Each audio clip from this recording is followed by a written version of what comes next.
It won't be wrong to say that a Volkswagen is as German as a car can get. It is built tough to take on fast autobahns and built safe to counter, God forbid, any eventuality at those speeds.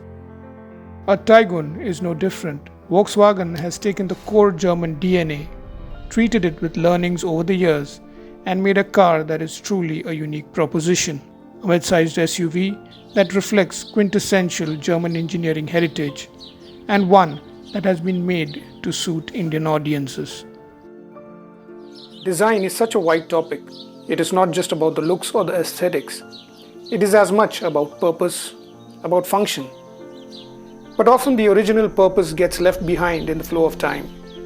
A non-native design enters the scenario, gets adapted to a totally new purpose, and becomes part of the new ecosystem.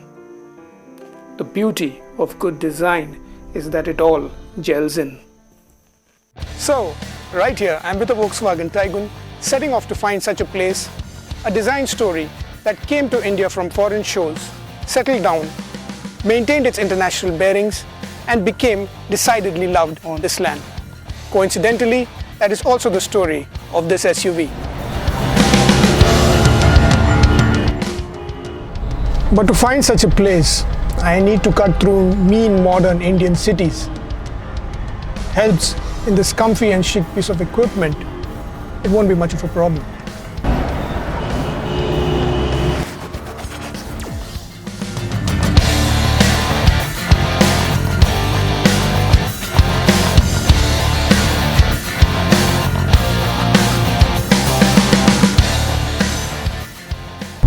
The Taigun is Volkswagen's first attempt in the hot-selling mid-size SUV space. And to make it relevant to the Indian buyer, its Indianized MQB A0 iron platform has up to 95% parts localization. That means, while the design and spirit of this Taigun is German, manufacture and upkeep of this beauty is very local. I'm on my way from the bustling metropolis of Bengaluru to a quiet and calm coffee estate in Coorg. And not just any coffee estate, this too has a German connection and steeped in 150 years of history. Taigun comes with two engine options. The range starts with a 1-litre TSI petrol engine that I have brought along with me here. This comes with a 6-speed torque converter type of automatic gearbox. And this combination is turning out to be ideal for this run as I juggle city and highway traffic.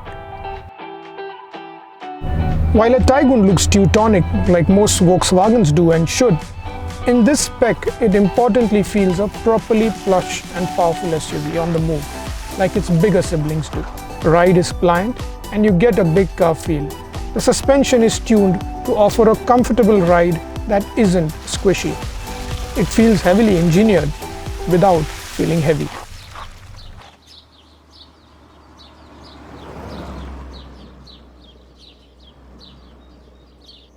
After all that good composed fun on the highway and a good evening workout on the mountain roads, we are here at our destination.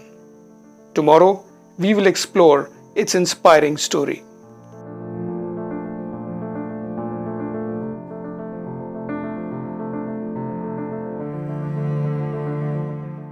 School Tota, which can be roughly translated as school, plantation or garden, was set up by a German principal of a nearby school, Reverend George Richter, in order to create cash for educating the poorer students around the area.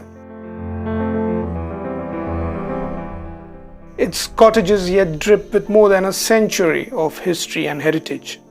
While Indians have owned the property for some time and influenced its structure, the German connection can be seen in the way the house is laid out in typical European style.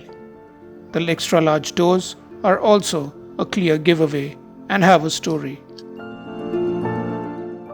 Owned and managed by Mrs. Saraswati Ayyappa, and her son, Kushalappa, the Heritage Plantation Estate began receiving guests in 2014 to share the taste of this lifestyle.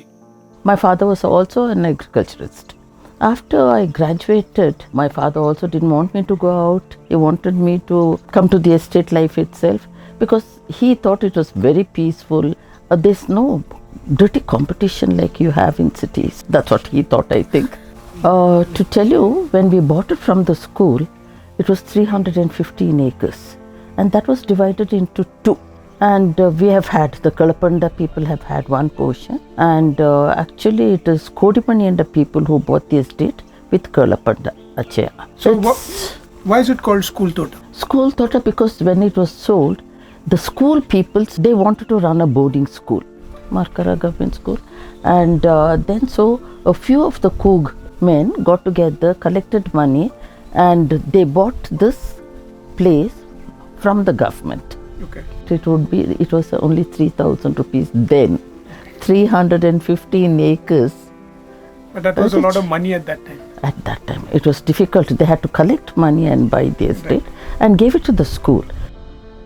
The Germans had big doors because I suppose it's also common sense tells us they are huger than us. Taller, yes. Taller than us.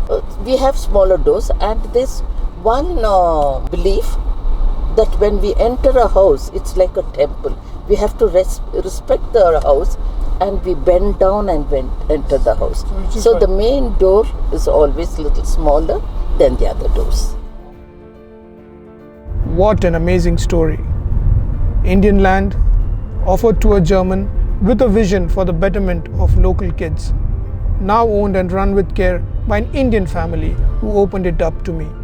Quite a coincidence, but just like this place gives us a taste of foreign land on Indian soil, a Taigun too does the same. Despite its typical German aura, it reflects the essence of Indianness.